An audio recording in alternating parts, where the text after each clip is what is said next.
Sometimes Aunt Martha Does Dreadful Things from 1971 is the latest movie from 101 Films and their AGFA range, and again went into this one knowing absolutely zero and found a really competent, well made, interesting film with some great characters.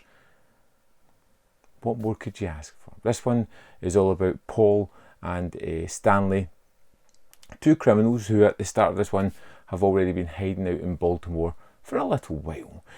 Stanley is a sort of younger man. Paul is the leader of the two, and he has taken on this persona of cross-dressing as Aunt Martha, so that the police, who are looking for two guys, don't kind of pull them up. And we have this kind of really strange relationship between Stanley and Aunt Martha, we'll call. Hello? Stanley? Hello. Don't try and get cute with me, Stanley. I know it's you. Stanley seems to have some real issues with women. Whenever he gets close to a woman physically, he kind of freaks out.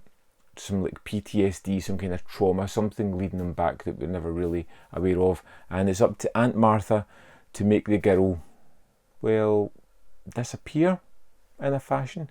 And because Stanley's always freaking out, I'm not too sure that he really realises that it's Aunt Martha that's doing it, sometimes believing that he's the person to have committed this murder, this atrocity. And these two people have a real antagonistic relationship between the two of them. They love to push each other's buttons. There's a sort of masochistic tendencies in amongst them. Oh, no, you don't. Come on, pussycat. As well to continue living this life, and they do berate, poke fun and tease and taunt each other while realising that they're both, well, there for each other. They have to be. They're these two people on the run, struggling to get by. And I thought this movie was going to be like a rinse repeat. Stanley would get a girl, something would happen, but it never goes that way. What it leans into is some really fun aspects, because we've got the neighbour next door who really wants to be friendly with Aunt Martha. We get this man that comes into it later on who knows a lot more than he lets on, that really shakes up the dynamic of the relationships later on. And particularly this man I found really good, because there is an almost maternal instinct coming from these characters, or some of the characters. When the man comes in, he takes in the surrogate father role with Aunt Martha, and then Stanley is the kid, and it feels really natural, but somehow odd at the same time, as you have these two people talking about the best way to raise their son who's not their son, but yet another criminal much like them. It's really kind of odd and twisted.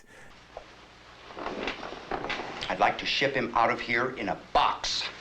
Well, maybe it was never meant to be, the two of you. The characters in themselves are larger than life. They're great. They're people who are extremely flawed, but they're not just a one-note character. They have so much more going on, particularly in Aunt Martha, because you feel as if there's a great deal of control on that character's mind. They want to control Stanley. They almost love Stanley and want to be with them physically, but they don't know how to really make that happen, and end up in this kind of cycle of killing and running away.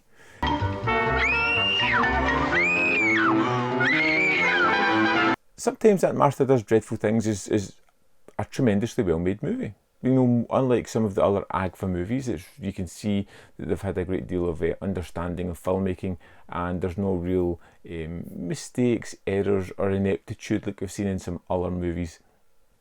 It's just solidly made and highly entertaining. I was really surprised by how much I loved this film, from the characters to the situations to the way the story evolved, twisted into ways that I didn't expect it to happen that way.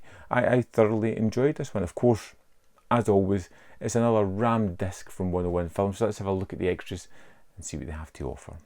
So here we are in the disc for Sometimes Aunt Martha Does Dreadful Things. Let's go to the extras. Here we have a commentary with queer film historian Elizabeth Purcell and AGFA's Brett Berg.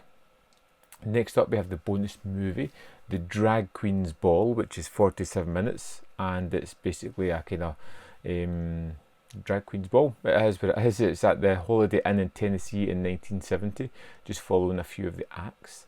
Next up we have the first of the shorts, which is at a festival.